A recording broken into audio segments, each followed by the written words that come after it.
What's going on, Midnight Mafia? Thank you so much for joining me back at Mr. E-Files, and today I got another great story for you.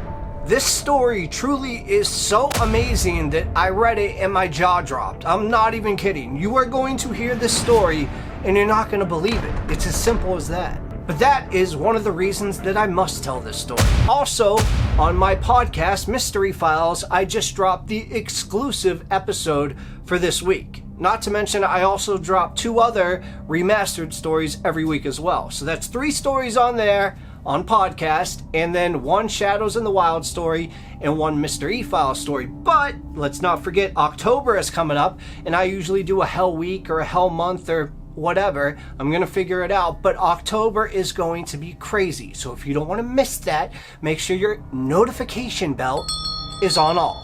But without any further ado, as of now, it is time to slip into a mind that is not our own. Let's go.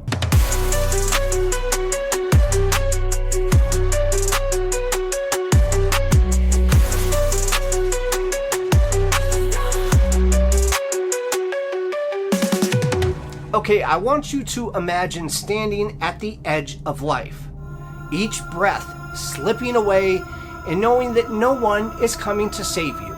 But instead of succumbing to this darkness, you reach deep inside yourself and you actually fight back. This is a story that will make you rethink what it means to survive. Her name? Alison Botha. So Alison always loved Port Elizabeth. Its tranquil coastal beauty felt like home. But on this night, the serenity was replaced with this gripping silence, the kind that sinks deep into your bones.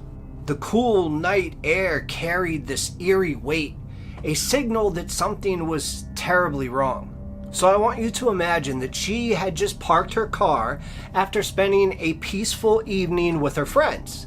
And the streets were calm out, devoid of any movement. And as Alison got out of her vehicle, she sensed something, like almost that feeling of being watched, that instinctive chill that told her, to hurry up and to move fast.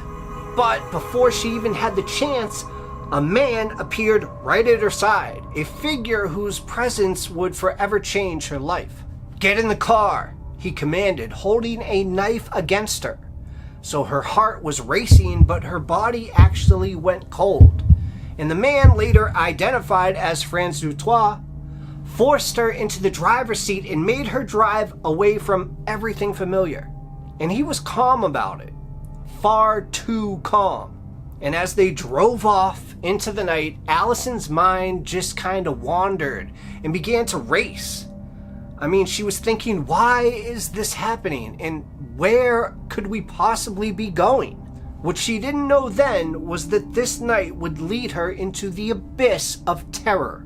The kind of terror that you can never truly escape. She was about to face something far worse than death itself. So after being forced to drive into this deserted wilderness, another man jumped in the car and joined them.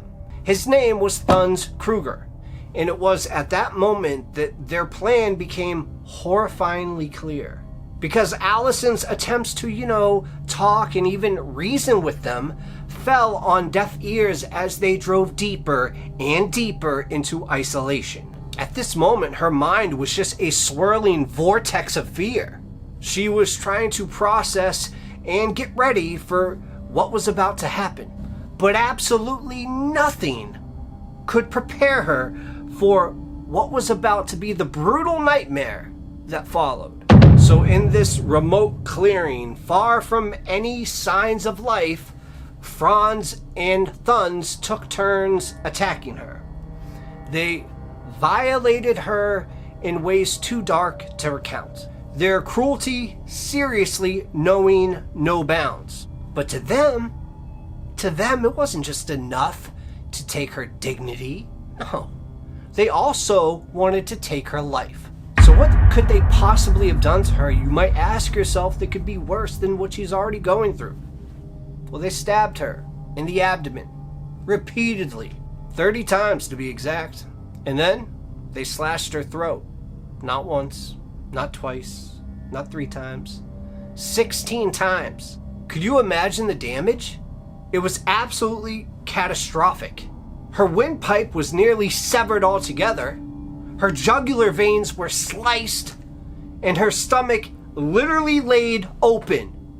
And the men stood over her, surveying their gruesome work with joy, almost like, hey, look at what we just did. And that's when she remembers one of them saying, "Do you think she's dead? She has to be, right? Yeah, she has to be." And with that, they went in the car, closed the door, and they left her for dead. Her lifeless body, which was once so full of life and vibrant, was now just laying there abandoned in the dirt, far from civilization. But if you think that's the end of the story, you have never been so wrong. Because here's where the story actually takes a shocking turn. You know, despite the overwhelming injuries that would have killed just about everyone else on Earth, Alison wasn't done. Somehow, some way, I don't know how, but from deep inside it must have been, this indescribable strength awakened in her. She was barely conscious at this point, floating in and out of consciousness. But that's when a voice in her head whispered, "If you don't get up right now, you're gonna die." It wasn't just a fight for survival at this point. 30 stabs to the abdomen, 16 throat slices, her insides out. I mean, this was a war waged by a will that defied human limits. Okay, so with her throat hanging open and her entrails exposed, Alison managed to move. Slowly, painfully, she crawled toward the road, leaving behind a trail of blood and unimaginable agony. I mean, in her mind, the struggle just to stay conscious was immense. And I believe her when she said each second felt like an eternity.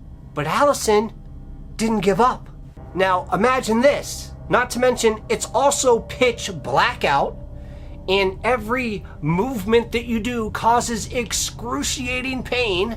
She held her head in place with one hand, pressing on her neck to keep the blood, from pouring out, crawling in such a state that would break most people. But Alison's resolve was like iron. And after what felt like hours, she finally reached the side of the road. Just as her vision started fading away, believe it or not, these headlights just pierced through the veil of darkness. And that's when a passing motorist spotted her broken body and immediately, thankfully, rushed to help, and immediately also calling an ambulance. She was absolutely rushed to the hospital like you wouldn't believe.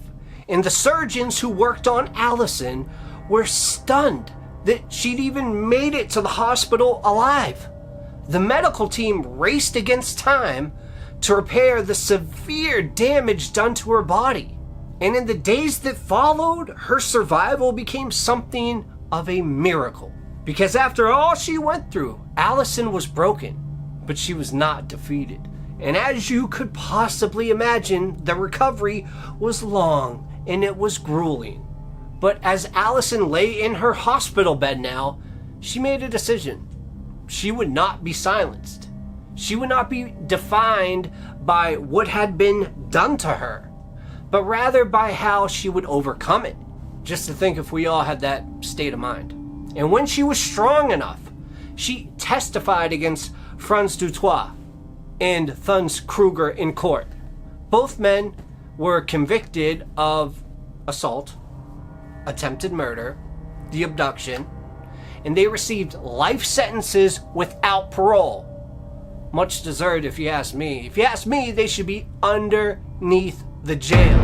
And in a cruel twist, decades later, the South African Parole Board considered the possibility of releasing Alison's attackers.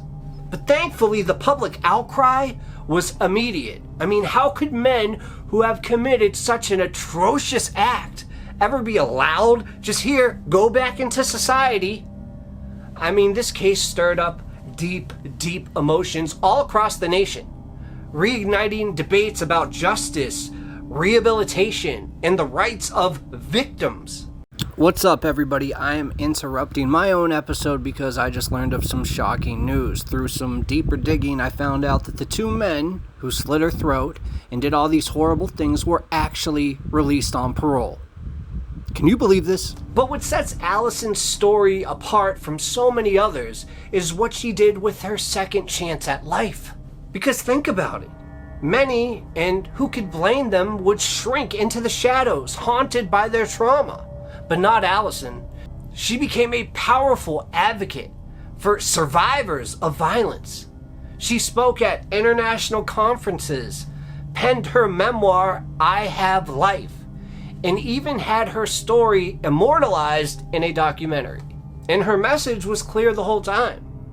She said, they tried to kill me, but they couldn't even touch my spirit. Today, Alison Botha remains a beacon of hope for many who have faced the unimaginable. Her attackers may have taken her sense of safety, but they could not take her strength, her dignity, or her future. And every time that now she stands on stage in front of lots of people telling her story, she triumphs over the darkness that once tried to claim her. This is Alison Botha. Living proof that sometimes the strongest weapon that we could ever possibly have is the will to survive. Alison's story is a reminder that evil can never fully extinguish the human spirit. Even in the face of overwhelming darkness, there is always light. And you must remember that. Her attackers, thankfully, failed to kill her. Not just in the physical sense, but in every other way that matters. They couldn't break her will to live, her courage to speak out, or her ability to inspire others. This isn't just a story of survival. It's a story of triumph, one that leaves you in awe of the power of human resilience. We are such a special thing, and we're not told that enough. Now, I know this was a crazy story, but if you want to hear a story about another woman who was just one day, taking a flight when all of a sudden the plane basically exploded and she started free falling. Believe me, you do not want to miss what happens next in that story. So if you want to watch it, make sure to click right here, and I will see you guys very soon. Cheers.